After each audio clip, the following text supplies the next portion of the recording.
Atlanta Falcons return home, hoping somehow Week 3 was a nightmare they can wake up from. Their offense certainly better wake up this week if they want to keep up with Washington. The Commanders showing off the fact they may have the best backup in all of the game. Mariota hesitates to the end zone. Touchdown, Commanders! No JD, no problem. Maybe the Falcons take on Jaden Daniels this week, maybe they won't. And maybe it doesn't matter if it's him or his backup Marcus Mariota, who pulled his best Daniels impersonation off, propelling Washington's offense to 34 points. Special teams chipped in a return TD. That's the first time the Commanders' offense surpassed 21 points in a game this year. Mariota throwing in, open is Terry McLaurin. They wanted the deep shot. If it is Mariota again, he struts in off a nice 115-plus rating game, a touchdown, no picks, 207 yards, and a nice 9.9 yards per attempt. Mariota stepping up in the pocket and almost fall back and then find that guy. On paper, he gets a Falcons defense that gave up 23 points to Carolina. Their own QB provided the Panthers with 7 of the 30 they allowed total. And that's the thing. Atlanta's D played 11 on 12 last week, so to speak. They held Bryce Young to 121 yards on a meager 5 yards per attempt, a sub-80 rate, no TD passes allowed, held Carolina to 3 for 11 on third down. Young gets rid of it, and it's incomplete, intended for McMillan. Nice pressure right there. Atlanta's DBs held every Carolina pass catcher to under 50 yards. Only one of them had more than 16 against them. Now they turn their sights on Deebo Samuel, just 11 yards versus Vegas. Zach Ertz picked up 38. Luke McCaffrey with the 43-yard TD as well as 56 yards. McCaffrey will take it into the end zone. Washington puts up 40. And Terry McLaurin comes in off his most productive game of the year, 56-yard reception as part of a 74-yard outing. Open at midfield, coming back to the football. First down as Terry McLaurin hauls that in. Falcons pass rush, which was all over J.J. McCarthy in their Week 2 win, only able to get to Young one time on 24 chances. Mariota only sacked once on 21 pass attempts, didn't face a lot of pressure. Like Daniels, he's got legs and knows how to use them, ran for a touchdown and 40 yards too. And Marcus Mariota inside the 40. We're going to see more designed runs. Atlanta's defense has a stable of runners to try and corral. Ja'Cory Krosky-Merritt scored, only 26 yards, 3.3 a run. Chris Rodriguez led them in attempts last week, 39 yards, 3.5 per carry. Jeremy McNichols broke off a 60-yard touchdown. Washington rumbles in off a 201-yard rush game. Dan Quinn is saying, hey guys, play downhill. Let's go out there, finish. Let's go out there and hit people. Atlanta's defense against Chuba Hubbard, 4.3 a run, 73 yards, held Carolina to 3.7 per though.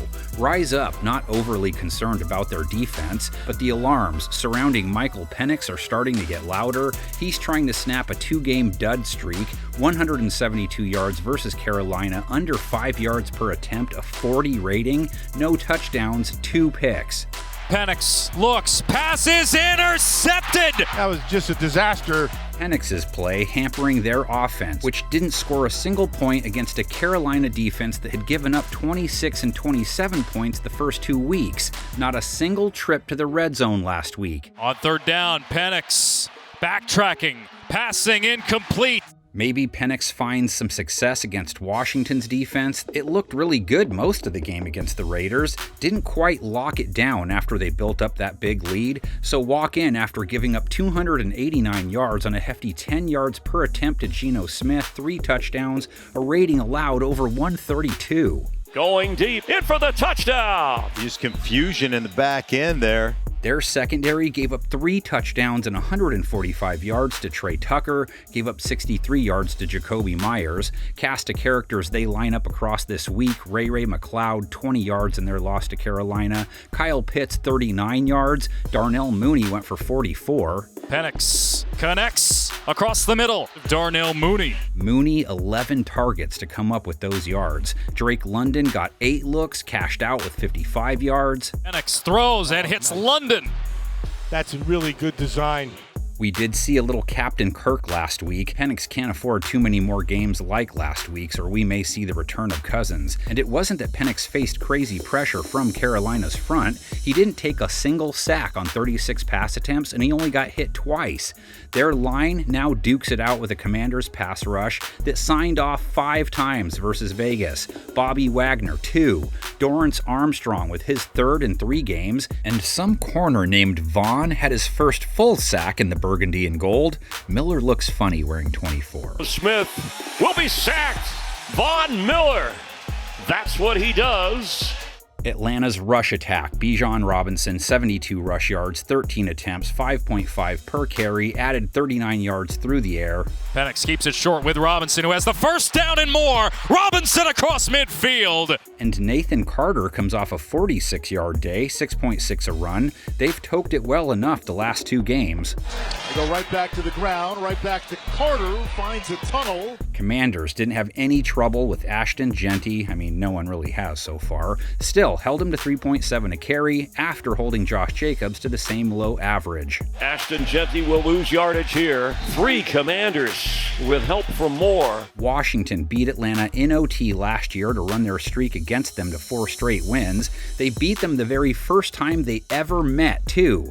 33-20 back in 1966. Can't ever skip out on a chance to hear one of those awesome old school voiceover guys. I tip my bag to them. When Kammerer beats his man, the only place the quarterback can hide is in the stands. The backs rely on the initial blocks of the linemen, but once in the mainstream of mayhem, they make those precious yards on desire alone.